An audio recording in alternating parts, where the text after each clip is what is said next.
श्री कृष्ण कहते हैं कि किसी भी तरह रिश्तों को बेहतर बनाने की सलाह आपकी अपनी समझ से ज़्यादा बेहतर कोई सलाह नहीं हो सकती। अलग अलग रिश्तों को अलग अलग तरीके से निभाने की ज़रूरत होती है। आप किस रिश्ते को कितनी अहमियत देते हैं यह आपके ऊपर निर्भर है। अगर रिश्ता आपसे छोटा है तो आप रिश्ते पे चिंता करें और उसकी वजह ज़रूर जानें। बिना वजह रिश्ते टूटते नहीं हैं, कुछ न कुछ वजह ज़रूर होती है और रिश्ते बहुत नाजुक रेशम के धागे से भी कमज़ोर होते हैं जो किसी भेदभाव या छोटी से छोटी गलतफहमी से टूट सकते हैं। तो बेहतर होगा कि आप अपने रिश्तों को बेहतर बनाने के लिए उनको उचित ऊर्जा दें और मान दें ज़रूरत से ज़्यादा या ज़रूरत से कम व्यवहार से भी रिश्तों पर फर्क पड़ सकता है। सोचें, समझें, फिर फैसला लें। जब भी झगड़े की स्थिति आए तो आप अपने घर में एक नियम बना लीजिए कि जब तक एक व्यक्ति की बात खत्म नहीं होगी दूसरा व्यक्ति नहीं बोलेगा। एक दूसरे को समझने के लिए पूरा का पूरा समय दीजिए। ज़्यादा कोशिश अपनों को समझाने की नहीं, दूसरों को समझने की कीजिए। निसंकोच अपनी प्रकृति और स्वभाव के बारे में बातें कीजिए। नहीं तो कई लोगों को प्रकृति अर्थात नेचर से प्यार होता है, कई लोगों को भौतिक सुखों से प्यार होता है। दोनों में तालमेल बैठना बहुत मुश्किल काम है। धैर्य और एक दूसरे को समझना ही हल है। इस संसार में हर लड़ाई का जन्म विचारों से ही होता है और विचार इतने महत्वपूर्ण नहीं होते। इंसान लड़ाई करे इस बात को आप चित्त में बसा दीजिए। इसलिए ये अहंकारी और मूर्खों का है जो विचारों के लिए लड़ते हैं। इसमें ध्यान से अपना जीवन व्यतीत कीजिए। श्री कृष्ण कहते हैं समाज में हर व्यक्ति का किसी न किसी के साथ कोई न कोई रिश्ता होता है। प्रत्येक रिश्ते की अपनी एक गरिमा होती है जिसको निभाना जरूरी होता है। समस्या वहाँ आ जाती है जब हम उस रिश्ते की गरिमा पार कर सभी रिश्तों को भूल अपने स्वार्थ के लिए सोचते हैं। पति पत्नी के रिश्ते कांच की तरह होते हैं, टूट जाए तो चुभते हैं। इन्हें टूटने में एक पल और बनाने में बरसों लग जाते हैं। रिश्ते को बेहतर बनाने के तरीके, कोई रूठे तो उसे मनाना सीखो। रिश्ते तो मिलते हैं नसीब से, बस उन्हें खूबसूरती से निभाना सीखो। ऐसे में आज हम आपको रिश्तों को बेहतर बनाने के तरीके बताएंगे जिससे आप अपने रिश्ते में हमेशा नयापन बरकरार रख सकेंगे। रिश्ते में सबसे बड़ी चीज है भरोसा। एक दूसरे पर भरोसा करना रिश्ते का पहला कदम होता है। एक दूसरे की अहमियत को पहचानना। अक्सर ऐसा होता है कि हम झूठे स्वाभिमान के चलते अपने साथी की अपनी जिंदगी में अहमियत को स्वीकारते ही नहीं हैं। हम उससे भरोसे की उम्मीद तो करते हैं मगर उस पर भरोसा नहीं करते। अगर गौर करेंगे तो पाएंगे कि हम अपने ज़्यादातर रिश्तों में सिर्फ इसी कमी के चलते फासले बना लेते हैं। ये कदम इतना मुश्किल भी नहीं होता। जरा सा भरोसा एक दूसरे पर कीजिए तो सही।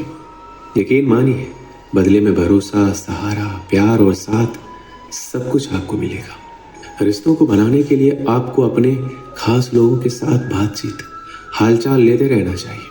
कभी कभी बिना काम का भी फ़ोन उठाकर यूं ही मौसम की खबर ले लेना चाहिए। मतलब जो वाकई में खास है उनको समय दीजिए। ज़्यादातर लोग आपसे आपके स्नेहपूर्ण और ख्याल रखने को हमेशा के लिए याद करते हैं। इसलिए छोटे छोटे तरीकों से भी पूछते रहें कि हाँ जी आप आज कैसे हैं। अक्सर लोग समय के साथ बदल जाने का आरोप लगाया करते हैं, इसलिए उनको अपनापन महसूस करवाएं। गलतियां करना और उनसे सबक सीखते रहना सबसे जरूरी है। सामने वाले के आत्मसम्मान को कभी ठेस ना पहुंचाकर आप उनका प्रेम और विश्वास दोनों हासिल कर सकते हैं।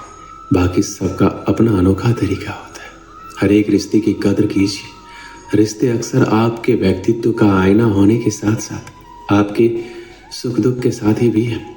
आप जिस तरह उनके साथ व्यवहार करेंगे आपको भी वैसा ही व्यवहार बदले में मिलेगा। रिश्तों को लेकर मेरी सबसे अहम सलाह एक ही है, आप अपने रिश्तों का ख्याल रखिए, वो भी आपका ख्याल जरूर रखेंगे। मैं अक्सर देखता हूँ कि लोग कहते हैं कि उनके कुछ रिश्तेदार उनके साथ अच्छा व्यवहार नहीं करते। मेरे भी कुछ ऐसे रिश्तेदार हैं जो मेरे साथ अच्छा व्यवहार नहीं करते, लेकिन मैं उनको लेकर रोता नहीं हूँ। श्री कृष्ण कहते हैं उनका व्यवहार उनका कर्म है और आपका व्यवहार आपका कर्म है। वो आपके साथ जैसा भी व्यवहार करे वो आपके वश में नहीं है, लेकिन आप उनके साथ कैसा व्यवहार करते हैं ये आपके वश में जरूर है। जहाँ तक हो सके अच्छे और विनम्र बने रहिए। यदि बात आपके स्वाभिमान पर आती है तो हट जाइए, लेकिन दूसरों के साथ उन्हीं के स्तर पर मत जाइए। सबका हिसाब किताब लिखा जा रहा है, आपका भी और उनका भी। रिश्तों की अहमियत आपसी समझ और व्यवहार से जुड़ी है। विविधता स्वाभाविक है, लेकिन अशिष्टता या फिर बुरा बर्ताव आपका अपना कर्म है।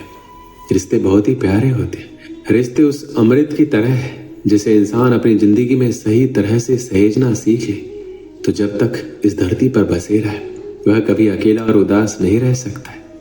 एक समय में दो भाई रहा करते थे। दोनों ही बड़े स्नेह के साथ रहते थे। कोई चीज लाते तो एक दूसरे के परिवार के लिए अवश्य लाते। छोटा भाई भी सदा बड़े को आदर तथा सम्मान की दृष्टि से देखता।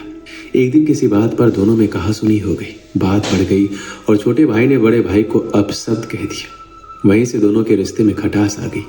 पूरा 1 साल बीत गया, लेकिन दोनों में से किसी ने भी एक दूसरे से बात करने की कोशिश नहीं की।